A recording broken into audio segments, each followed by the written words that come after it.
बच्चेदानी के अंदर इन्फेक्शन हो जाएगा ना, तो दोबारा गैप ही नहीं होगा, तो बहुत बड़ा लॉस हो जाता है उसकी वजह से। हाँ। अपने जब नया फार्म स्टार्ट करते हैं ना, हाँ। तो अपने को पता नहीं अपना दूध कहाँ लेके जाना है। मैक्सिमम लोग हाँ, फैट पे दूध देते हैं, तो वो मौके का दाना मेरे जो मैं लेके आ रहा हूँ वो दाना 30 रुपए किलो पड़ रहा है, ठीक है। ना। और फैट पे गाय का दूध जा रहा है 29 रुपए या 30 रुपए किलो, तो वो 1 रुपए का लॉस ही है। 29-30 रुपए किलो जा रहा है, तो वो बचेगा कहाँ। मैक्सिमम भाई यहीं पे नुकसान खा लेते, दूध को बढ़िया रेट में बेच नहीं पाते। अगर अपने नया फार्म स्टार्ट करना चाह रहे हैं, पशु मतलब इजीली मैनेज होने वाला हो, ठीक है। जब गाय लेके आ रहे हो तो लात मारने वाले ना हो, अगर अपने कम खर्चे वाला बिजनेस करना चाह रहे हैं, उस टाइम में हल्के पशु लेके हमने उनको कैसे फीडिंग करनी है, उनका कैसे मैनेजमेंट करना है, वो कितना उत्पादन देते हैं, किस टाइम वो गर्मी में आते हैं, किस टाइम उनकी काविंग होती है, क्या क्या ध्यान रखना होता है, वो हमने सीख लिया उनपे। ठीक है। और फिर उसके बाद में अपने बढ़िया पशु बना लिया। गाय ने बच्चा दिया है, रात को बड़ी जबरदस्त ठंडी हवा चल रही थी, और ना तो मैंने इसको एक टेबलेट दी, कुछ भी नहीं दिया, नॉर्मल इसकी डिलीवरी होगी। जो बना है वो सामान तकड़ा होना चाहिए। अभी तकड़े से यहाँ कोई कुश्ती थोड़ी लड़नी है, यहाँ ना तो कोई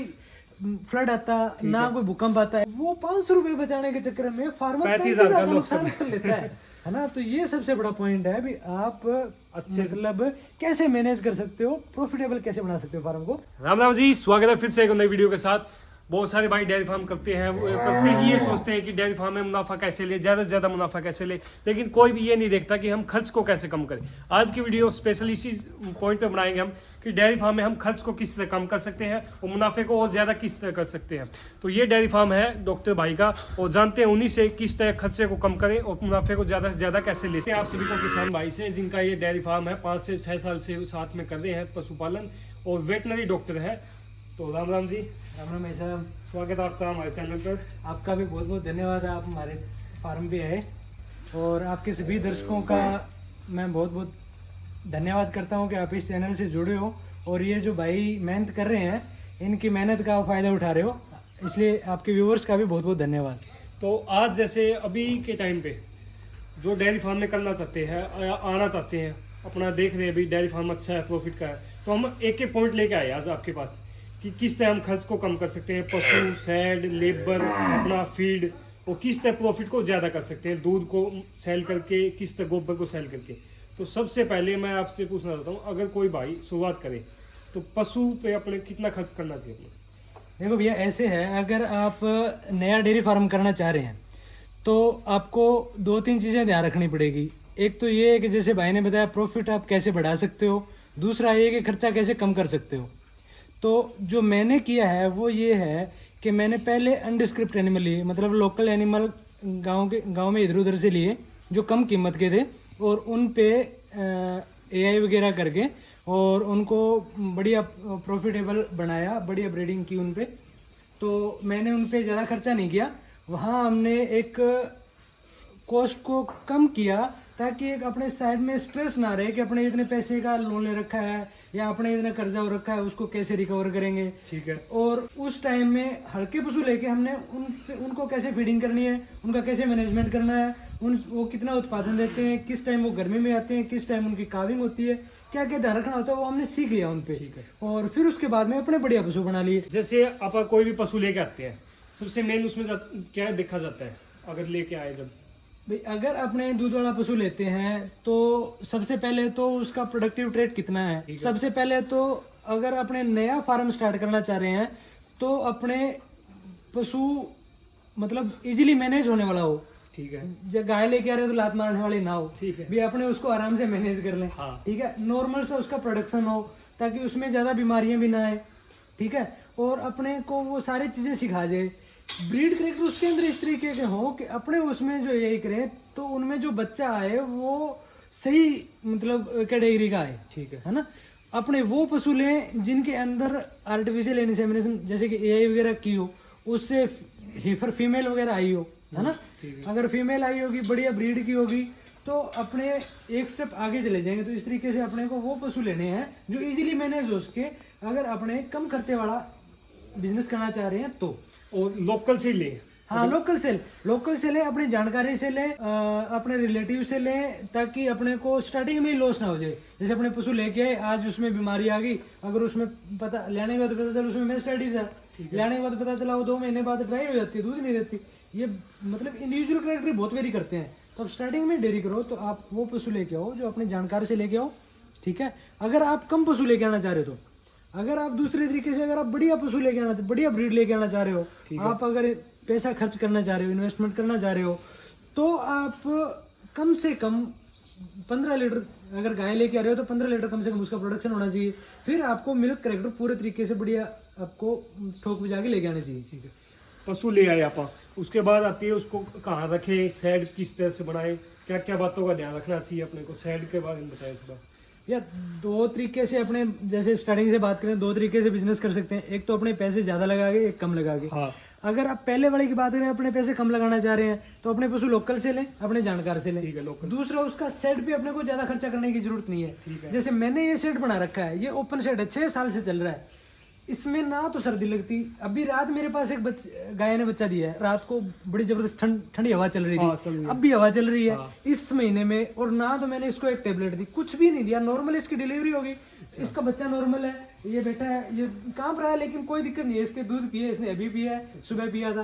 तो मतलब ज्यादा एक्स्ट्रा खर्चा करने की जरूरत नहीं है। अगर आप नॉर्मल ओपन सेट रखोगे ना तो आपका पशु आराम से रह लेगा। अगर आप गाय ले रहे हो तो, भैंस ले रहे हो तो थोड़ा कंपेरेटिवली उसको प्रोडक्शन देनी पड़ेगी, लेकिन बहुत ज्यादा खर्चा करने की सेट पे जरूरत नहीं है। लेकिन साइंटिफिक होना चाहिए।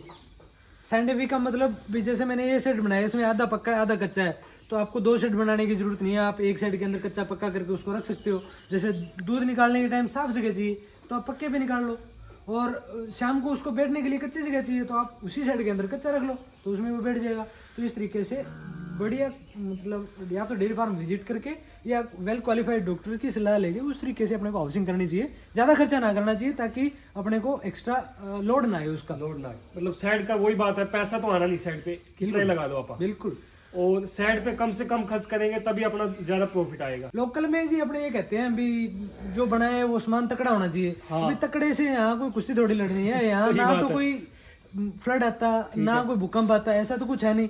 आपको खाली एक उनकी प्रोडक्शन के लिए, मतलब धूप डायरेक्ट ना लगे और पूरी हवा ना लगे, इस तरीके से टेम्परेरी सिस्टम बनाना चाहिए। टेम्परेरी बनाओ और पशु पे ज्यादा इन्वेस्ट कर हाँ, सकते हो। पशु पे मैनेजमेंट पे, उस पे ज्यादा ध्यान रखो। कहीं ना कहीं साइड का पैसे, 2 पैसे बचाओगे खर्च में, तो पशु पे लगा सकते हैं अपन। हाँ, उसकी फीडिंग इंप्रूव कर सकते हैं, अपने खाने को ज्यादा बढ़िया दे सकते हैं उसको। फीडिंग की बात करी जाए, अब फीडिंग का आएगा तो फीडिंग हमें कैसे रखनी चाहिए? लोकल ले खुद ही इकट्ठा तैयार करें या कोई कंपनी की फीड स्टार्टिंग से ही क्या करना चाहिए? देखो, वो ही 2 तरीके की फार्मिंग होती है। अगर आप बढ़िया ब्रीड लेके आ रहे हो, बढ़िया एनिमल लेके आ रहे हो, या आप लोकल एनिमल लेके आ रहे हो, आपको फीड बढ़वानी पड़ेगी वेटनरी डॉक्टर से जो आपका लोकल है। ठीक है ना। आप नया फार्मर है, वो क्या करता है, वो डेयरी फार्मर इधर उधर डेयरी फार्मों में जाके देख के भी ये वो फीड डाल रहा है, वो ये फीड डाल रहा है, वो फीड ले आता है, उससे प्रोडक्शन एनिमल का बढ़ जाता है। प्रोडक्शन बढ़ जाता है, उसको मैनेजमेंट की पूरी टिप्स पता नहीं होती भी उसको कैसे मैनेज करना है, तो उसकी वजह से प्रोडक्शन ज्यादा होने की वजह से उसमें बीमारियां भी जल्दी आती है। अच्छा, भी वो सही तरीके से उसका मैनेजमेंट नहीं कर पा रहा। दूध उसने उसका पूरा बढ़ा लिया, जैसे 15 लीटर वाली गाय है, उसका वो फीड देगा, उसने 16 लीटर दूध कर लिया, तो उसमें मेस्टाइटिस आने के चांसेस भी बढ़ जाएंगे, क्योंकि वो ज्यादा खाएगा तो वो ज्यादा प्रोडक्शन करेगा तो मतलब उसकी मशीन ज्यादा चलेगी अंदर से। ज्यादा चलेगी तो उसमें दिक्कतें भी ज्यादा आएगी, है ना। तो वो लॉस में जा सकता है। तो उसको लोकल फीड बनवानी चाहिए, आपको प्रोडक्शन के हिसाब से फीड बनवानी चाहिए। उसका एक स्लॉट होता है, जैसे 10 लीटर तक का एनिमल है ना, तो उसके लिए अलग फीड बनती है। उसका जो प्रोटीन है, टोटल डाइजेस्टिबल न्यूट्रिएंट है, वो अलग लिमिट के रखने पड़ते हैं। अगर 10 लीटर से 15 लीटर का है तो उसके अलग रखने पड़ते हैं। 15 से 20 की तरफ जा रहे हो तो उसका अलग रखना पड़ता है। 20 से अगर आप 40 की तरफ जा रहे हो तो फिर आप लोकल वाला फीड यूज नहीं कर सकते, क्योंकि उसमें तो लोकल वाला फीड जो है वो ज्यादा मात्रा में देना पड़ेगा। जैसे नॉर्मली थंब रूल क्या कहता है भी, अगर 10 लीटर कोई पशु दूध दे रहा है तो उसको 4.5-5 लीटर दाना देना चाहिए। तो ऐसे 40 लीटर अगर दूध देगा तो उसका 20 किलो दाना देंगे, तो 20 किलो दाना थोड़ी बचा पाएगा एक दिन में पशु। तो उसको वो जो प्रोसेस्ड फीड है ना वो देना पड़ेगा। अच्छा, उसमें हाँ, जो प्रोसेस्ड फीड होता है वो देना पड़ेगा। और उसमें आपको नॉन वेज भी ऐड करना पड़ेगा, जैसे ब्लड मिल, बोन मिल वगैरह आते हैं ना, वो भी ऐड करने पड़ेंगे, नहीं तो उसकी न्यूट्रिशन पूरी नहीं होगी दाने से, है ना। अब अपना ये भी हो गया, फीड हो गया, साइड हो गया। अब कभी कभी पशु नए भाई लेके आते हैं, कोई बीमारी आ जाती है, तो वो खर्च किस तरह कम कर सकते हैं आप? अच्छा, जो डॉक्टर का खर्चा है ना, अगर वो स्टार्टिंग से मैं आपको बताना चाहूँगा, अगर आप पशु लेके आए हो, नए फार्मर हो, है ना, तो पहले तो आपको चूज करना है अपने लोकल एनिमल, ठीक है ना। वो उसका ज़्यादा प्रोडक्शन ना हो, उसमें बीमारियां पहले ही कम आए, ठीक है। दूसरा, आपको रखना है उसकी जो फीड सप्लीमेंट है, डॉक्टर से पूछो भी इसको फीड सप्लीमेंट क्या क्या दे सकते हैं ताकि बीमारियां आए ही नहीं, आए ना, है ना। जैसे अपने मेस्टाइटिस से बचने के लिए अपने जो विटामिन एच वाले सप्लीमेंट होते हैं वो ब्याने से पहले देने चाहिए। ठीक है, ठीक है। और जब 5 महीने की प्रेग्नेंट हो तो अपने को ऑयल फीड उसको करवाना चाहिए, तेल देना चाहिए ताकि उसका ब्यान ही नॉर्मल हो। अगर डिलीवरी नॉर्मल होगी तो मतलब उसमें बीमारी, अगर ब्यान सही है तो उसमें बीमारी आएगी नहीं। अगर ब्यान में ही गड़बड़ होगी, अगर उसने जेर नहीं डाली, अगर वो डिस्टोकिया है तो वहाँ से बीमारियाँ स्टार्ट हो जाती है, फिर वो पूरा लैक्टेशन उसमें वही दिक्कत रहेगी। ठीक है, रहेगी तो वो अपने फीडिंग इंप्रूव करके उसको कम कर सकते हैं, उसके सारी कॉस्ट को ही कम कर सकते हैं। जैसे कि अपने लोकल में मैं आपको एग्जांपल छोटा सा देता हूँ, जैसे तेल देते हैं तो अपने क्या करते हैं यहाँ लोकल में, जब पशु ब्याने वाला हो ना उस टाइम उसको दाना देना स्टार्ट करते हैं, उस टाइम ही उसको तेल देना स्टार्ट करते हैं। होता क्या है, जब बच्चा पेट के अंदर होता है तो लास्ट 3 महीने में जितनी उसकी ग्रोथ होती है ना बच्चे की, पहले 6 महीने में जितनी ग्रोथ होती है उतनी ग्रोथ लास्ट 3 महीने में होती है, उससे डबल होती है हालांकि, है ना। मतलब 25% हुई 6 महीने में, हाँ, और वही 75% हुई लास्ट 3 महीने में। अपने 3 महीने में उसको सप्लीमेंट ज्यादा देंगे, मतलब ज्यादा ताकत वाली डाइट देंगे तो वो बच्चे की ग्रोथ है वो बहुत ज्यादा हो जाएगी। बच्चे की ग्रोथ ज्यादा हो जाएगी तो वो बाहर मुश्किल से आएगा, है ना। मतलब कम बच्चे का करना साइज चाहिए। बड़ा होगा तो अपने को फीडिंग जो तेल की है या जो एक्स्ट्रा फीडिंग है ना, वो जो वो 5 महीने की प्रेग्नेंट हो, 4 महीने की प्रेग्नेंट हो, तब से उसको 5 महीने की हो तब से स्टार्ट करो और 7 महीने तक करवा दो। ठीक है ना। 7 महीने के बाद उसकी नॉर्मल फीडिंग रखो। जैसे ही वो ब्याने वाला टाइम है उस टाइम आप जैसे विटामिन एच वगैरह के सप्लीमेंट दो, लेकिन जो दाना है ना वो आप कम करते जाओ। ब्याने के लास्ट दिन तक आओ ना तो आप उसका दाना बिल्कुल ही कम कर दो। कहीं ना कहीं यही दिक्कत हो रही है आजकल, जो किसान भाई है ना, बिल्कुल इसी प्रॉब्लम से जूझ रहे हैं। बिल्कुल प्रॉब्लम सबसे बड़ी है जी। हाँ। ब्याएगा नहीं पशु, नॉर्मल ब्याएगा नहीं, डॉक्टर को बुलाना पड़ेगा। हाँ। पहले तो वो 3-4 हजार रुपये वहां उसकी कार्रवाई कर देगा, ठीक है, ले जाएगा। तो पशु में एक पशु में मर के 10,000 बचने होते हैं साल में, वो 2-3 हजार रुपये आपको ब्याते टाइम डॉक्टर को दे दिए, और फिर उसके बाद में उसका दूध नहीं बनेगा। हाँ, ठीक है, दूध नहीं बनेगा सब, वो चलो ठीक भी, वो भी ठीक है, लेकिन अगर दूध ही नहीं मुश्किल से बना ब्याना है ना, अपने ब्याना है, डॉक्टर ने आके उसकी डिस्टोकिया रिलीव किया है, हाँ। तो वो कंसीव नहीं होगा दोबारा जल्दी। अच्छा, वो 2 महीने में दोबारा गैबिन होना चाहिए, वो 6 महीने में गैबिन होगा, है ना, क्योंकि यूट्रस के अंदर इन्फेक्शन हो जाएगा, बच्चेदानी के अंदर इन्फेक्शन हो जाएगा, है ना, तो दोबारा गैबिन नहीं होगा, तो बहुत बड़ा लॉस हो जाता है उसकी वजह से। हाँ, फार्मर एकदम से पीछे चला जाता है। बिल्कुल पीछे चला जाता अब जैसे कोई भाई शुरुआत कर देते हैं ना, 2-4 पशु से शुरुआत करें, क्या उनको लेबर साथ में रखनी चाहिए? खर्च कम करना है अपने को। है। ये भी बड़ा इंपॉर्टेंट पॉइंट है भाई, कि अगर आप डेयरी फार्मिंग नया आप डेयरी फार्म कर रहे हो, हाँ। है ना, पहले तो आपने लोकल एनिमल ले लिए, ठीक है, फिर उसका मैनेजमेंट आपने सीख लिया, तो आप लेबर उसमें कैसे कम करोगे, वो आपको हाउसिंग के टाइम से स्टार्ट करना पड़ेगा। भी कुछ मैनेजमेंटल टिप्स होते हैं जो लेबर को कम कर देते हैं, जैसे कि कई भाई क्या है, पूरे एनिमल खुले रख लेते हैं, हाँ, ठीक है। एक तो आप नया एनिमल लेके आए हो, है ना, उसको आप खुला रख दोगे तो वो वैसे ही एडजस्ट नहीं होगा उस टाइम पे, है ना। भी वो 2 साल तक 3 साल तक किसी फार्मर ने उसको बांध के रखा है, आप लाते हो उसको ओपन कर देते हो, हाँ। तो वो जचेगा नहीं, वहाँ आपके सेट नहीं होगा, उसको आपको बांध के रखना पड़ेगा। दूसरा, उसको इंडिविजुअल फीडिंग करवानी पड़ेगी, क्योंकि वो दूध देता है तो हर एक एनिमल को जितना दूध देता है उसके हिसाब से फीडिंग करवानी पड़ेगी, है ना। तो लेबर को कैसे कम कर सकते हैं कि जो अनप्रोडक्टिव एनिमल है ना, जैसे उसके साथ बच्चा आया, जो बच्चिया लेके आए या बच्चा छोटा बच्चा है, उसको आप फ्री रखो, जैसे उसको बांधने का, आप रख भी रहे जैसे हो। अपने रख रहे हैं, हाँ। है ना। तो अपने उसमें क्या कर रहे हैं भाई, बच्चे खुले हैं ठीक है, तो इनको नॉर्मल फीडिंग करवानी है, वो एक बार डाल देते हैं, उसके हिसाब से वो अपने आप खाते रहते हैं। ठीक है। पानी वाला सिस्टम उनका ऑटोमेटिक कर रखा है। अच्छा, ऑटोमेटिक में लेबर कम होगी अपनी। ऑटोमेटिक में सारी लेबर कम हो जाएगी।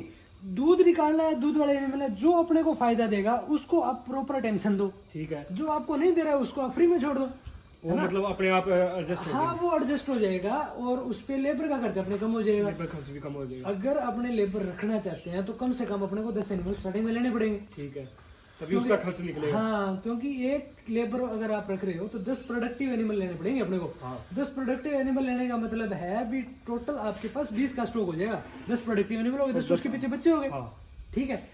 अगर 10 का स्टॉक अपने को मेंटेन करना है तो अपने को 5 महीने बाद 6 महीने बाद 10 और लेने पड़ेंगे, क्योंकि वो उनका दूध कम हो जाएगा। तो अपने को सप्लाई चेन भी मेंटेन रखनी है ना, जो अपने प्रोडक्ट मतलब प्रॉफिट वाले चैप्टर में डिस्कस करेंगे। हाँ। तो उनको मेंटेन करने के लिए आपको ये मानना पड़ेगा कि आपको कम से कम 20 का स्टॉक रखना है पहले साल में। ठीक है, फिर आप एक लेबर रख सकते हो, तो आपको पूरी की पूरी प्लानिंग उस हिसाब से करनी पड़ेगी भी आपको कितने एनिमल रखने हैं और लेबर रखना है तो उसके लिए अपने को क्या प्लानिंग करनी पड़ेगी, अगर नहीं रखना है तो अपने को किसी हिसाब से प्लानिंग करनी पड़ेगी। तो जैसे लेबर वाला है ना, भी अपने कम करें तो पानी की जैसे आपने ये कर रखा है ना, यहाँ पानी ऑटोमेटिक है। अब इस पे क्या हुआ, अब हाउसिंग की ना अपने ने, इस पे सारे पे 1500 रुपए का खर्चा है अपने को मेंजर बनाने ही थे। उनके नीचे एक पाइप डाल के उसमें एक डस्टबिन लगाया है, ये 50 रुपए का डस्टबिन है, ठीक है ना। इसके अंदर पानी ऑटोमेटिक रहता है। मैं 6 साल से लाइव मॉडल है, ये नहीं भी मैं फेंक रहा हूँ, सही बात भी कुछ बनाने वाली बातें नहीं है, लाइव मॉडल है। इसमें आप देख सकते हो पानी ऑटोमेटिक है, 6 साल से चल रहा है, किसी में कोई दिक्कत नहीं है। छोटे बच्चे भी पी रहे हैं, बड़े भी पी रहे हैं, है ना। तो लेबर कॉस्ट घट गई। आप जो मिल्किंग वाले एनिमल है, जैसे मेरे पास 25 मिल्किंग वाले एनिमल है, 15 एनिमल है, तो उन वो जैसे उनको खिलाते हैं उसके साथ साथ वो पानी पी लेते हैं, तो दिक्कत ही नहीं आती कोई। जैसे ये फ्री वाले हैं, जैसे हमने इधर फ्री छोड़ रखा है बच्चों को, तो इनमें भी क्या है, हमने ये फ्री वाला ये पानी का सिस्टम इसमें कर दिया। इसमें भी एक ड्रम लगा है ना, ये भी 300-400 रुपए का खर्चा है, ठीक है ना। इसका लेवल मैं आपको दिखा दूंगा कि इसका लेवल हमने एक जगह सेट किया है, जिस लेवल पे 2 टंकी बनाई हुई है, ठीक है। तो वो दूसरी वाली टंकी के लेवल पे ये रहता है, वो बड़े वाली टंकी में पानी ज्यादा होता है, नीचे वाले में पानी यहाँ अगर पानी कम होगा तो नीचे वाली टंकी में पानी आ जाएगा। वहाँ हमने फुटबॉल लगा दिया, तो यहाँ का लेवल आने के बाद में मतलब जैसे अपने फ्लैश में सिस्टम होता है वही तरीके का सिस्टम बनाया हुआ है, ठीक है। दूसरा ये हमने बच्चे फ्री रख रखे हैं, है ना, तो इनको इंडिविजुअल फीडिंग करवाने की जरूरत नहीं है। इनको एक बार आपने डाल दिया, लेबर वाले को आप खुद डाल रहे हो, तो इस तरीके का मेंजर बना दिया, बीच में गैलरी रख दी, है ना। तो आप एक बार डाल के छोड़ दो, अपने हिसाब से खाते रहेंगे, पानी वाला ऑटोमेटिक सिस्टम कर दिया, पानी अपने आप पीते रहेंगे। तो अब जैसे मैं 10 एनिमल ये रख रहा हूँ दूध वाले, उनके साथ में 10 बच्चे हैं, तो 10 बच्चों की तरफ मेरे को मतलब पूरे दिन में आधा घंटा ध्यान देने की जरूरत है, उससे ज्यादा देने की जरूरत नहीं है ना। और इन पे पूरा फोकस करना है, तो इनका मैनेजमेंट बढ़िया कर पाऊंगा, है ना। इनको खोलने बांधने की कोई हेडेक नहीं है ना। और ये छोटे हैं तो इनको जिस हिसाब से रखेंगे उस हिसाब से एडजस्ट हो जाएंगे, सही बात है ना। बड़े अपने लेके आ रहे हैं तो वो अपने हिसाब से एडजस्ट नहीं होंगे, क्योंकि वो जिस तरीके की लाइफ स्पैन लेके आए हैं, जो स्टैंडर्ड लेके आए हैं, उस हिसाब से रहेंगे। ये अपने हिसाब से रख सकते हैं, अपने तैयार कर रहे हो आप इनको, है ना। तो इनमें लेबर अपने कम कर सकते हैं, इस तरीके से अपने बढ़िया तरीके से मैनेज कर सकते हैं, लेबर वाला खर्चा कम करके। अगर लेबर नहीं रख रहे तो हम खुद मतलब स्टार्टिंग में डेयरी कर रहे हैं, वर्कलोड अपने बहुत ज्यादा हो गया, तो अपने उससे भी क्या है डिस्टर्ब हो जाते हैं, भी 6 महीने में अक जाते हैं, भी छोड़ो यार ये नहीं पार पड़ेगा, है ना। क्योंकि वो खर्चा, वो टाइम ही अपने को उतना ज्यादा देना पड़ रहा है, साथ में खर्चा लग रहा है, प्रॉफिट आ नहीं रहा है, और मेहनत बहुत ज्यादा हो रही है ना। तो इसलिए अपने को लेबर इस तरीके से कम करनी है। हाउसिंग में ये सिस्टम बना देना है, ठीक है ना। अभी हमने ये देखो, जो फ्लोर वाला मैं बता रहा था, ये पक्का फ्लोर है, ये कच्चा फ्लोर है। अपने को इतनी जगह की सफाई करनी है दूध वालों के लिए, है ना। अगर अब शाम को जैसे सर्दियां हैं तो यहाँ बांध देंगे, तो ये इतना सेट ही तैयार करना है, इतने में सफाई करी और शाम को इधर बांध देंगे। और मिल्किंग वाले टाइम भी इतना पक्का साफ करना है, तो इतने साफ करके दिए अपने मिल्किंग वाला रख लेंगे, तो उनमें कोई दिक्कत भी नहीं आएगी और रह भी जाएगा, बढ़िया तरीके से रह जाएंगे।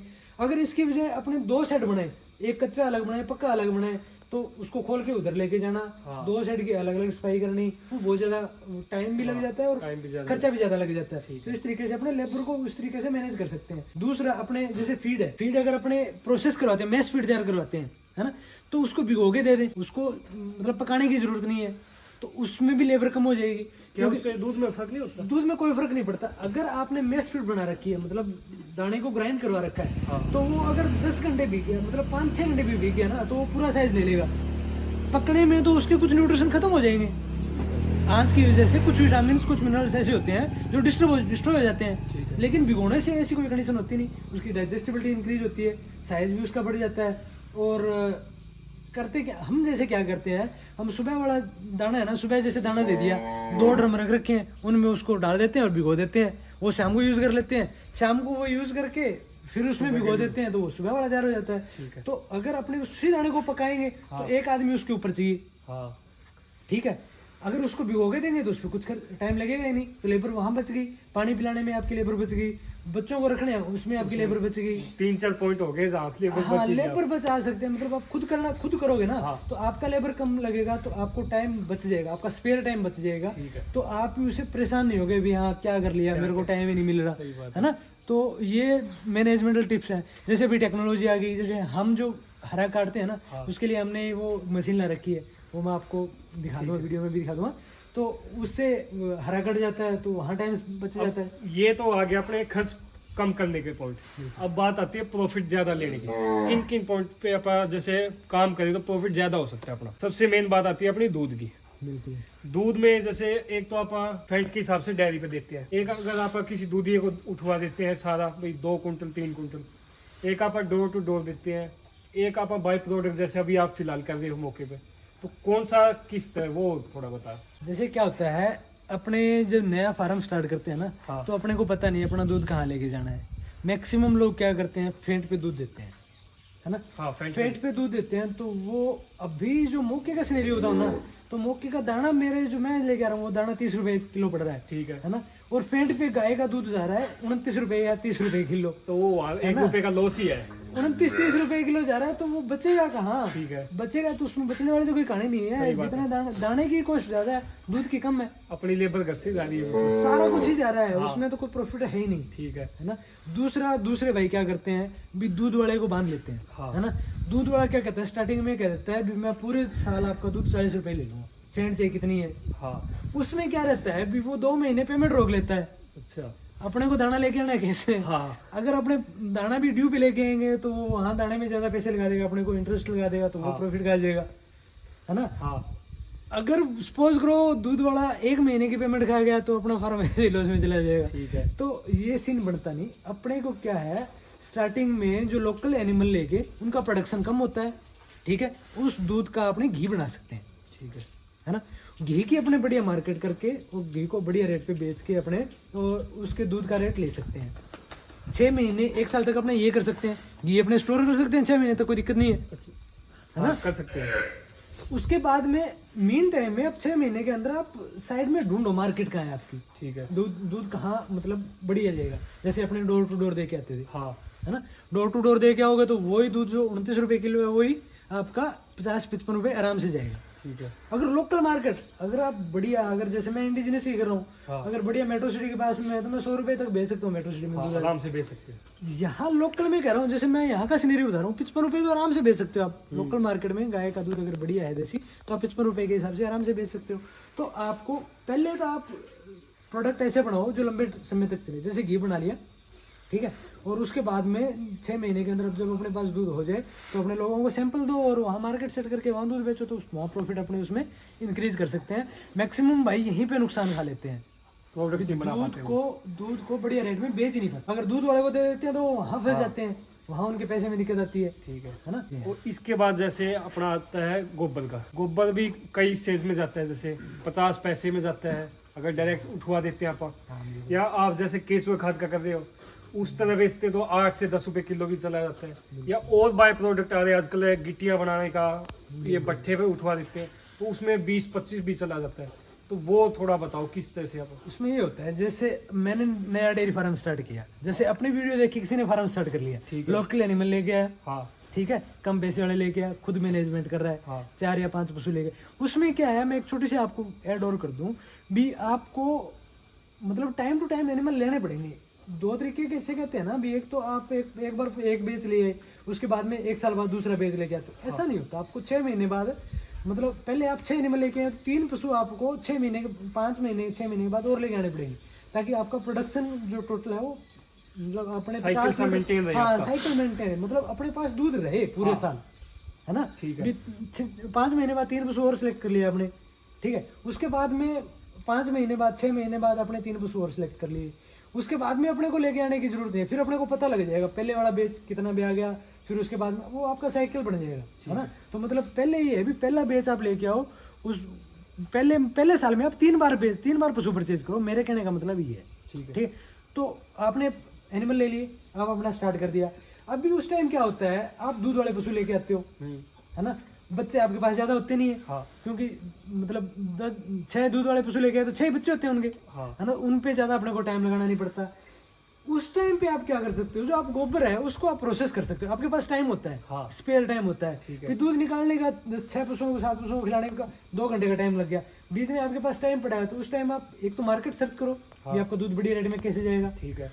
दूसरा आप गोबर को प्रोसेस करो, गौमूत्र भी आप कलेक्ट कर सकते हो, हाँ। है ना। बहुत तरीके हैं गोबर को प्रोसेस करने के। सिंपली जैसे आप कुछ नहीं करना चाह रहे, आपको गोबर जैसे कुर्डी पे डालते हैं, इकट्ठा करते हैं, कुर्डी पे डालते हैं, इकट्ठा कर लिया, उसमें आप ट्राइकोडर्मा डाल दो, ठीक है। उसको रूटावेटर की मदद से 3 बार मिक्स कर दो, तो वो आपका प्रोसेस हो जाएगा। वो ट्राइकोडर्मा एक बैक्टीरिया आता है जो उसको क्या है मतलब दानेदार और बढ़िया बना देगा, गोबर की क्वालिटी बढ़ा देगा गोबर की खाद की। तो जहाँ आप 50 पैसे में खाद बेच रहे हो, जैसे 1500 रुपये ट्राली बेच रहे हो, तो आप अगर उसी को अगर कुछ नहीं किया, आपने ट्राइकोडर्मा छिड़क के उस पर रोटावेटर चला दिया या उसको थोड़ा मिक्स कर दिया ना 2-3 बार, तो वही आपका 2 रुपये 3 रुपये, मतलब जो आप 1500 रुपये ट्राली बेच रहे थे वो आप 4500 5000 तक ट्राली बेच सकते हो, है ना। बंदा देखेगा तो उसको पता लगेगा यार अब खाद में दम है, कुछ खाद में दम है। आप उससे थोड़ा एक्स्ट्रा करना चाहो तो आप वर्मी कंपोस्ट कर सकते हो, जैसे आपने कर रखा है, उसमें भी कुछ नहीं लगता। वो आप अगर 1-1 रुपए किलो के हिसाब से बेच पाओ तो 20 रुपए किलो तक चली जाती है। अगर आप कुंटल के हिसाब से बेचो तो आपको 800-900 रुपए कुंटल के तो उसके मिल ही जाते हैं। 8-9 रुपए किलो गोबर आपका निकल जाता है। तो मतलब स्टार्टिंग में जब अपने इनकम कम हो रही है उस टाइम अपने को ये चीजें हैं वो एडअप हो जाएगी, अपने को प्रॉफिट में हेल्प करेगी। मतलब जो अपना खाली टाइम है उसमें ये देखो कि कहाँ पे मार्केट अपनी, हाँ, या जो आपका गोबर है उसको किस तरह से आप किस तरीके से प्रोसेस कर सकते हो, या आजकल तो थेपड़ी जिसको बोलते हैं ना, पाथी उपले जो होते हैं छोटे उनको, हाँ, उपले बना के भी बेचते हैं। उपलों की भी मशीन आती है, उसको तैयार कर लो और वो गिट्टी बना सकते हैं, लकड़ी बना सकते हैं। ये कई चीजें कुछ भी कर सकते हैं गोबर का, आपने बहुत सारी चीजें कर सकते हैं। फ्री टाइम में आप इसमें एक्सपेरिमेंट करो ताकि जो अपना आपका फार्म बड़ा हो जाए ना, उस टाइम जब आपका फार्म 50 एनिमल का हो गया तो आपके पास लेबर भी अवेलेबल हो जाएगी। आप 50 एनिमल के हिसाब से लेबर रख सकते हो। उस टाइम आपको जो आपने उस टाइम भी किया है, प्रोसेस किया है, जो एक्सपेरिमेंट किया है, उसको बढ़ा सकते हो, कितना ही बढ़ा सकते हो, उसको लार्ज स्केल पे लेके जा सकते हो। वो आपका फ्री टाइम है। वो फ्री टाइम आपको इधर उधर वेस्ट करने की बजाय आप उसमें एडअप करके और बहुत प्रॉफिट मतलब ले सकते हो। तो भाई ये कुछ है ऐसे पॉइंट है जिस पे आप कम से कम जैसे खर्च कैसे कर सकते हो, प्रॉफिट को किस तरह किन पॉइंटों पे बढ़ा सकते हो। तो अभी लास्ट में आप थोड़ा सा ये बताओ जो मैनेजमेंट वगैरह है, किस तरह से मेन जो पॉइंट काम करना चाहिए। अच्छा, हाँ, इसमें प्रॉफिट में एक चीज और है, जैसे अपने एनिमल लेके, हाँ, अनडिस्क्रिप्ट एनिमल लेके, मतलब लोकल ले आए अपन, है ना, तो उसमें 2 तरीके से अपने कर सकते हैं। ठीक है, या तो अपने 10 पशु लेके आए तो एक बढ़िया बुल आप परचेज कर सकते हैं। अगर 5 पशु भी लेके आएंगे तो उसका खाने का खर्चा इतना हो जाएगा कि वो सही नहीं, अफोर्डेबल नहीं रहेगा, मतलब बिजनेस पॉइंट ऑफ व्यू से सही नहीं रहेगा। ठीक है, अगर आप 5-6 पशु लेके आए हैं तो आप उनमें वेल क्वालिफाइड डॉक्टर से बढ़िया ब्रीडिंग करवाएं। ठीक है ना, ब्रीडिंग करवा के बढ़िया बच्चे तैयार करें। वो बच्चे भी करना आपको, वो बच्चे तैयार करेंगे ना, वो बच्चे आप तैयार करोगे तो 5 साल बाद वो बच्चे आपको बहुत प्रॉफिट देंगे। ठीक है, किस तरीके से देंगे भी, जैसे अपने सपोज करो अपने लोकल एनिमल है और लोकल ही अपने उसमें ए करवा दिया, लोकल सांड से अपने को क्रॉस करवा दिया, है ना, तो उस पे खर्चा तो उतना ही आएगा। भी एक बच्चा तैयार करते हैं, बच्चे को अपने जैसे सपोज करो भी छोटा बच्चा है तो उसको 2-2 लीटर सुबह तो दूध पिलाएंगे, 1 थन का पिलाएंगे। अगर 8 लीटर दूध है, 1 थन पिलाएंगे तो 2 लीटर पी जाएगा। ठीक है, और अगर 2 लीटर से ज्यादा ही पी जाता है अमूमन एक टाइम का, है ना, दिन में 3 टाइम पे आते हो तो 5-6 लीटर दूध उसका डेली का हो जाता है। अगर 6 लीटर दूध पहले महीने, अपने 5 लीटर ही मान के चलो, 5 लीटर दूध पहले महीने हर रोज पिलाते हैं उसको एक बच्चे को, तो कितना हो गया, 150 लीटर दूध हो गया। 150 लीटर दूध अगर 50 रुपए के हिसाब से करें तो 7,500 का हो गया। दूसरे महीने चलो 5 नहीं पिलाते अपने, उसको 3 ही पिलाते हैं। ठीक है, 1.5 लीटर पिलाते हैं, मतलब एक आधा नहीं पिलाते, आधा नहीं पिलाते हैं, है ना, तो अभी 90 लीटर वो हो गया। 4,500 का, यानी 12,000 रुपए का। तो अपने पहले 2 महीने में उसे बच्चे पे खर्चा कर दिया। उसके बाद में 2 महीने के बाद में वो 3 साल बाद बच्चा देगा। तो 3 साल बाद जो अपने उसको सेल करेंगे तो मीन टाइम में उसका मतलब 10 से 12,000 रुपए खर्चा और आ जाएगा, यानी 25,000 रुपए का तो आपको वैसे ही पड़ गया। एक बच्चा अगर लोकल पशु लिया है अपने और लोकल मतलब थोड़ा हो उसको नॉर्मल फीडिंग करवा के रखा है, तो 25-30,000 रुपए का तो अपने को ब्याने के टाइम पड़ गया। और अगर वो मार्केट में 30 का है, फिर मार्केट में 30 का है तो अपने उसका फायदा क्या हुआ उसको रखने का। और इसी वजह से जो मैक्सिमम डेयरी फार्मर है ना, वो पहले साल बच्चे रखते हैं, उसके बाद में आप फार्म पे जाओगे वो बच्चे मिलेंगे नहीं।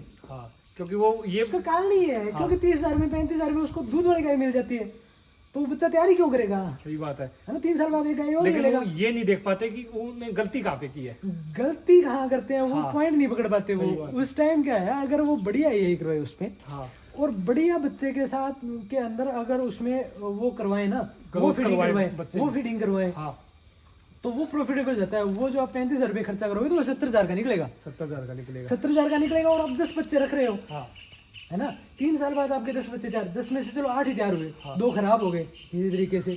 तो 8-70 हज़ार के हिसाब से करेंगे तो वो आपका प्रॉफिट होगा। जो 5.5 आप, लाख के लगभग। हाँ, जो आपका रियल कमाई इनकम होगी ना। हाँ। जैसे अपने सारे देखते हैं कि भी पहले 2-4 साल फार्म प्रॉफिटेबल नहीं रहता, हाँ है ना। 2-4 साल फार्म प्रॉफिटेबल नहीं रहता तो वो प्रॉफिट कहाँ से, ये जो प्रॉफिट है ना वो उसकी भरपाई कर देगा। हाँ अगर इस तरीके से अपने करेंगे ना, उसमें ब्रीडिंग करवाएंगे तो उसमें क्या रहता है, जैसे मैं डॉक्टर हूँ, मैं आपको एग्जैक्ट बताता हूँ। ठीक है। क्या है, जो स्ट्रा आती है ना, जो नॉर्मल स्ट्रा आती है वो 30 रुपये, 25 से 30 रुपये की आती है ना। उसका डॉक्टर 150 से 200 रुपये चार्ज करता है। हाँ ठीक, उससे बड़ी आती है जो 5 स्टार में आ गई, मतलब अगर साहिवाल में देखे तो कोई भी एनिमल किसी भी ब्रीड में देखे लीजिए, गाय में देख लीजिए, भैंस में देख ले, ठीक है। तो वो 45 से 50 रुपये की आती है। उसका डॉक्टर जो आता है ये करने के लिए वो 300 से 400 रुपये चार्ज करता है। हाँ उसके बाद में आती है प्रीमियम, ठीक है। जो 200 से 250 रुपये की पड़ती है। वो 250 रुपये वाली है, उसके 1000 रुपये के आसपास, 800 हज़ार रुपये के आसपास डॉक्टर चार्ज करता है ना। तो पूरे मतलब 3 साल के अंदर अगर आपने बढ़िया ये करो, 3 साल में बच्चा आना है, हाँ बिकना तो 3 साल बाद है ना। ठीक है। 3 साल बाद उसकी वैल्यू डिसाइड करेगी कितने रुपए का है। कितने का है? अगर अपने 25 रुपये लगाएंगे तो वो 35 हज़ार का बिकेगा। अगर उससे 250 लगा देंगे तो वो 70 हज़ार का बिकेगा या 60 हज़ार का बिकेगा। हाँ। तो दूसरे जो मतलब 200 रुपये में आपने कितने का प्रॉफिट कर लिया? हाँ मतलब 35,000 डबल का हो प्रॉफिट कर लिया। 35,000 का, 200 रुपये में 35,000 का। 200 रुपये का खर्चा है ना। हाँ। फिर अपने को 2 बार भी ये करवानी पड़ी तो 500 रुपये का खर्चा आया। हाँ। वो 500 रुपये बचाने के चक्कर में फार्मर 35,000 35,000 का का नुकसान नुकसान कर लेता है ना। तो ये सबसे बड़ा पॉइंट है भी आप अच्छे से- मतलब कैसे मैनेज कर सकते हो, प्रॉफिटेबल कैसे बना सकते हो फार्म को। जैसे मैं आपको छोटा सा एक फार्म बच्चा दिखाता हूँ। जैसे ये मेरे पास कावी में, ये कल का बच्चा है, रात की कावी हुई है इसकी, है ना। ये प्योर साहिवाल में है ना। और ये रात गई हुई बच्ची है ना। इसकी माँ मैं दिखाऊँ थोड़ी क्रॉस में है, इसकी माँ राठी थी, है ना। ये थोड़ी जर्सी में है। हाँ। लेकिन इसके अंदर मैंने साहिवाल की, अब इसका प्रोडक्शन भी मैक्सिमम होगा। हाँ ठीक है। और माँ के करेक्टर आ गए, इंडिजिनस वाले करेक्टर आ गए, हाँ। और क्रॉस वाले भी करेक्टर आ गए, और साहिवाल प्योर आ गई। इस पे मैंने राणा बुल की, एलडीएफ के राणा बुल की यही की थी। तो ये मतलब आंख मिच के अगर मैं बेचूंगा ना तो 60-70 हज़ार से कम नहीं जाएगा।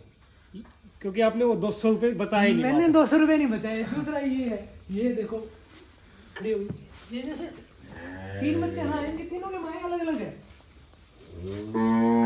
खड़ी हो। अभी इन्होंने दूध पिया है ना, तो ये आराम से बैठे हैं। तीनों के माए अलग अलग है, लेकिन देख पाओगे आप बच्चे तीनों अभी सेम सेम लग रहे लड़के हैं। हैं, हाँ है ना। बिल्कुल सेम है। इनमें कोई अलग नहीं है, इनके तीनों के माए अलग अलग है। हाँ लेकिन आपने वो 200 रुपये नहीं बचाए तो 35,000। हाँ, और वो 3 तैयार होंगे आपके 3 साल बाद। हाँ, तो यानी 1-2 हाँ। एक्स्ट्रा हो जाएंगे हमारे। ये प्रॉफिट है। ये करना पड़ेगा, ये हर एक डेयरी फार्मर को करना पड़ेगा। उसके लिए हर एक फार्मर को एक डॉक्टर अपॉइंट करना ही पड़ेगा, ठीक है ना। वेल क्वालिफाइड डॉक्टर हो, वो चाहे विजिट कर जाए, साला 1000 रुपये एक्स्ट्रा ले ले, महीने के 5,000 रुपये ले ले, हाँ वो विजिट कर जाए, वो बढ़िया अपने को गाइडेंस दे जाए भी क्या फीडिंग करवानी है, किस टाइम क्या फीडिंग करवानी है, किस मौसम में क्या फीडिंग करवानी है, कौन सी है करवानी है, किस किस तरीके की यही होती है, ठीक है ना। तो इस तरीके से अपने प्रॉफिट को इंक्रीज कर सकते हैं। और जो मतलब फार्म बंद हो रहे हैं ना, जिसका कारण ये है, जो फार्मर बच्चे नहीं रख पा रहे हैं, हाँ मतलब बच्चे पालना जिनके लिए नुकसानदायक हो रहा है, उनको ये चीजें करनी पड़ेगी, ठीक है ना। फर्क कितना है, आपको बस 200-400 रुपये एक्स्ट्रा लगाना पॉइंट है। पे काम नहीं कर पा रहे। हाँ, कौन कौन से पॉइंट पे आप गलती कर रहे हो और किस तरह सही कर सकते हो। बिल्कुल बिल्कुल तो बिल्कुल। ये कुछ पॉइंट है भाई, जिनसे आप जैसे किस तरह से कम खर्च में अपना डेयरी फार्म चला सकते हो, प्रॉफिट पे कैसे काम कर सकते हो। तो वीडियो अच्छी लगी है तो लाइक करें, चैनल को सब्सक्राइब जरूर करें।